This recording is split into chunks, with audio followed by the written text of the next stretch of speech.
ஆரியை நம்பி எதுக்கு இவ்வளவு காசு போட்டு படம் எடுக்கிறீங்க? அவர் வந்து பிக் பாஸ் போயிருக்காரு, அவர் ஆல்ரெடி படம் பண்ணி அவர் பல வருஷம் ஆச்சு.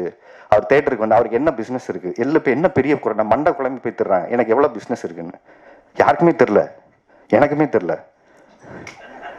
அதாவது ஓடலைன்னு சொல்லி ஒரு நம்பரை சொல்லலாம், ஓடி இருந்தா ஓடி இருக்குன்னு சொல்லி ஒரு நம்பரை சொல்லலாம். ரெண்டுமே சொல்ல முடியாத ஒரு நம்பர் இருக்கும்போது அவர் சொன்ன ஒரு விஷயம், டிஸ்ட்ரிபியூட்டர் கிட்ட அவர் வந்து பேசியிருந்தாரு.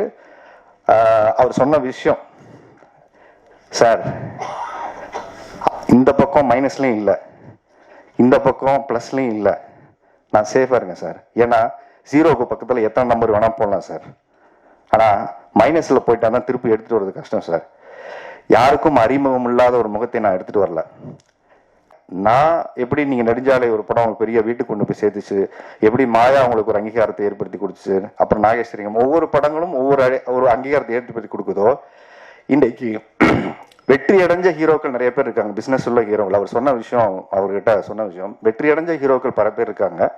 இன்னொன்னா பேசும்போது நிறைய சிக்கல்களை தாண்டி எனக்கு தெரிஞ்சு வடிவேல் சொல்ற டைலாக் மாதிரி எவ்வளவு அடிச்சாலும் தாங்கக்கூடிய ஒரு ப்ரொடியூசரா மாறிட்டாரு.